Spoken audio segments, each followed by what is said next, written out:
Hello friend, नमस्ते। कैसे हैं? और हम भी अच्छे हैं। तो आज देखिए बिल्कुल धूप नहीं निकली है, ये देखिए। बट साफ मौसम साफ हो गया लेकिन धूप नहीं निकली है। और जो है आप सभी लोग बने रहिएगा मेरे एक और दूसरे वीडियो में। और जिन लोगों और लेकिन वीडियो हमारा अच्छा लगे तो पूरा पूरा देखना, ठीक है? अगर ना अच्छा लगे तो रहने दीजिएगा। और आज 4 तारीख हो गई है। नई साल पे तो थोड़ी धूप निकल आई थी, कल भी धूप निकल आई थी। और लेकिन आज जो है बिल्कुल ये मौसम खराब है। आज धूप नहीं निकली है, ठंडी ज़्यादा हो गई। और रात में जो है बहुत कोहरा गिरा है। और हम तो नहा धो के रेडी हो चुके हूँ। अभी के बज रहे हैं 1। और आज मैंने खाने में बनाए हैं कनो बेसन और चावल।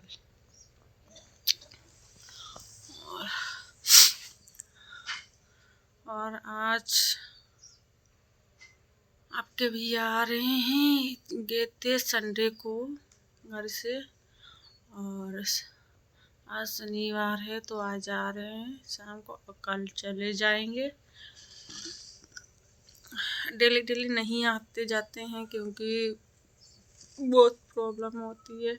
और वहाँ से हमारे यहाँ से कन्नौज से और कानपुर के लिए सीधा जहाँ काम करते हैं वहाँ तक ट्रेन नहीं है।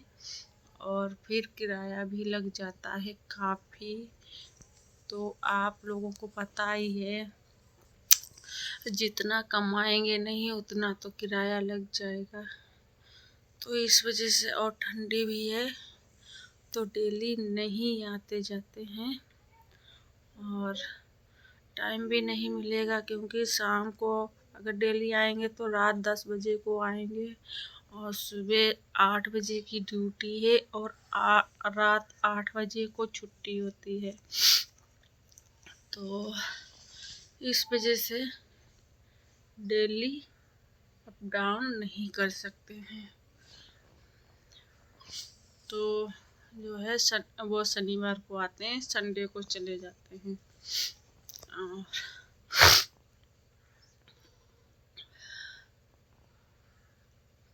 और जैसे कि एक और दुख की बात है, क्योंकि मेरी जो नानी थी, नानी का घर वैसे भी कैसा भी हो,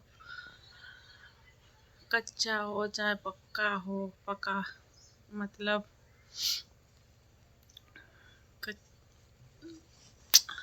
मेरी नानी पैसे वाली नहीं थी, फिर भी गरीब थी, लेकिन फिर भी नानी का जैसा भी घर है वो अच्छा लगता है, सबको अच्छा लगता है।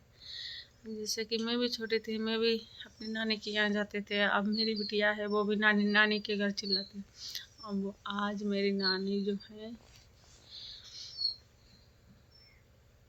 हम सबके बीच नहीं रही है।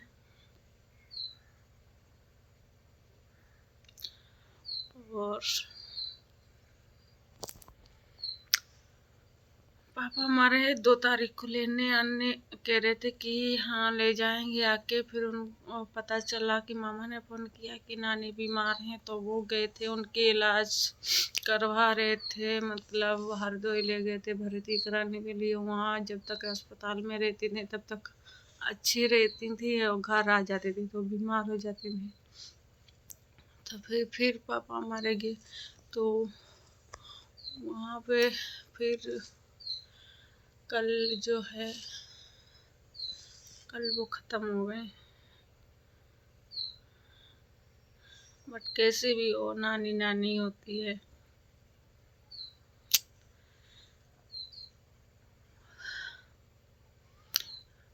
मेरे नाना भी ख़त्म हो गए थे, तब भी हम नहीं जा पाए, तब भी नहीं घर पे कोई था। अब बट मेरे पापा ने फ़ोन भी नहीं किया था, बताया भी नहीं था।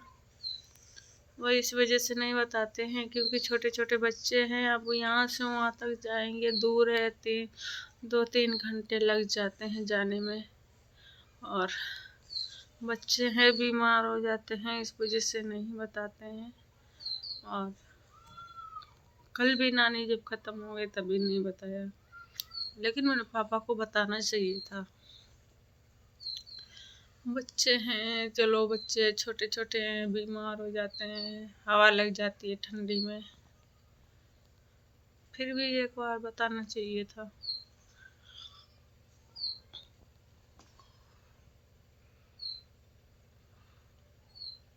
लेकिन उनकी समझ से तो उनके लिए मतलब उन्होंने अपनी तरफ से कुछ सोच के नहीं बताया, क्योंकि जो मेरे बच्चे हैं वो जल्दी बीमार हो जाते हैं, उनको हवा लगती है बार तो बीमार बीमार तो वो हमेशा ही बने रहते हैं। और मेरा लव्यांश तो है, वो तो हमेशा ही बीमार रहता है, चाहे जहाँ भी हो, कभी वो ठीक ही नहीं रहता है। तो पापा ने सोचा कि कहाँ परेशान होंगे सब लोग, तो इस वजह से नहीं बताया।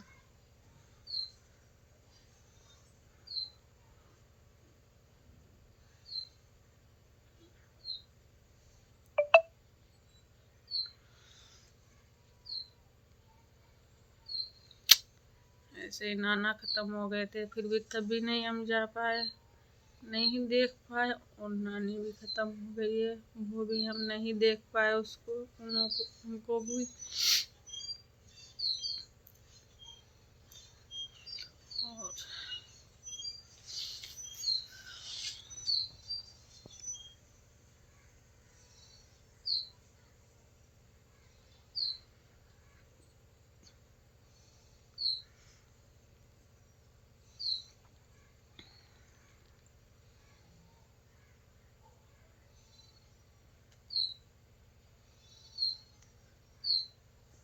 नाना जब हमारे ख़त्म हुए थे तब भी भैया, आपके भैया कानपुर थे। अब नानी भी ख़त्म हो गई तब भी वो, अब तो और दूर है आपके भैया।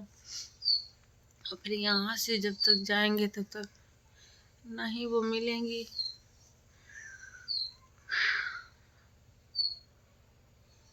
ना कुछ।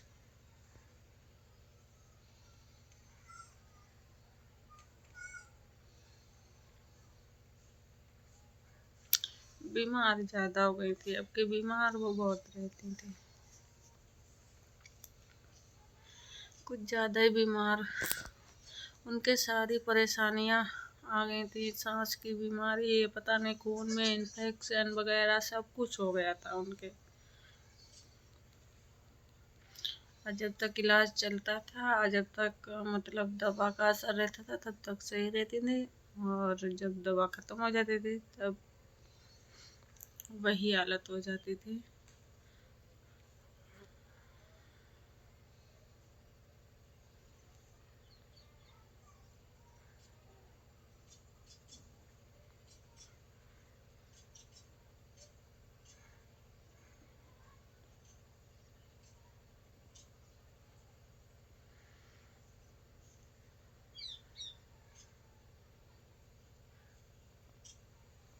और जाने को क्या पहुँच, अगर जाना चाहें तो मतलब ठंडी है, 3 घंटे तो लग ही जाएंगे यहाँ से। जाना चाहें तो पहुँच जाएं, लेकिन वो मिलेंगी नहीं, अगर मिल भी जाएंगी। लेकिन क्या है, जो ससुरे वाले हैं, मेरे ससुरे वाले जैसे किसी को ना मिले।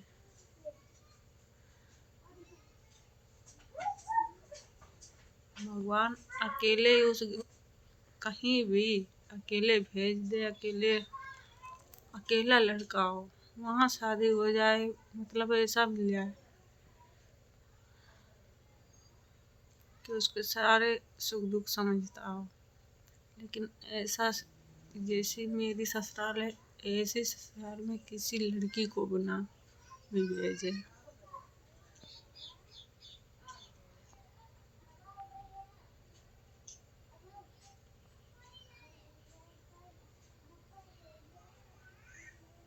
क्योंकि जब मेरे नाना ख़त्म हुए थे तो सबको पता होगा, लेकिन एक बार भी किसी ने नहीं पूछा क्या हुआ क्या नहीं, कैसे ख़त्म हुआ कैसे नहीं। और नानी भी अब सबको मालूम हो गया, सबको बता दिया, फिर भी किसी ने नहीं पूछा। लेकिन ये समझते हैं ना, अपना दुख अपना होता है, और मतलब पराई लड़की का कोई दुख नहीं होता है, दुख सबको होता है। लेकिन वही जो है, जब पराई लड़की को नहीं समझोगी तो वो कहाँ से आपको सबको समझेगी, कहीं से भी नहीं समझेगी, चाहे बात खराब हो या अच्छी हो, दुख सबका होता है।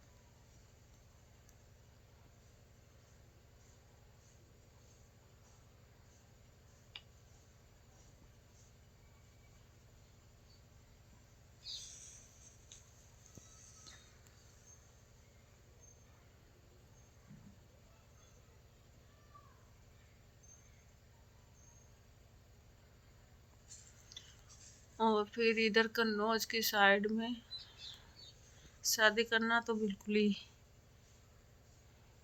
ना करें, क्योंकि इधर तो सबसे ज़्यादा बहुओं को परेशानी होती है, अपने अलावा ससुराल वाले किसी को समझते नहीं। अपनी बिटियां हैं, अपने लड़के हैं, पराई लड़की है तो वो पराई लड़की है, ना तो ससुरे में उसका घर होता है ना तो मायके में उसका घर होता है, फिर कहाँ होता है, वो कहाँ जाए।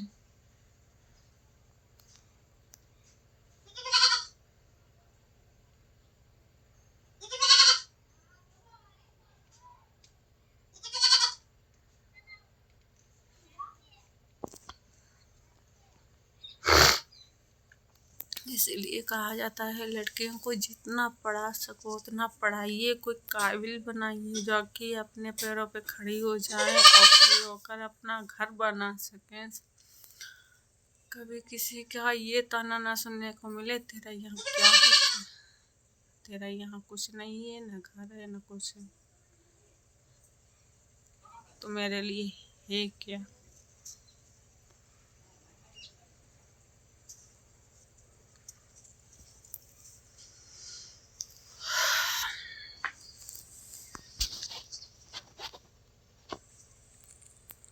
तो दोस्तों, और हमारे वीडियो को पूरा देखना एंड तक, और अच्छा लगे तो सब्सक्राइब कर लेना, ठीक है। और ज़्यादा बड़ी वीडियो हो जाएगी, यहीं पर ख़त्म करते हैं, बाय बाय।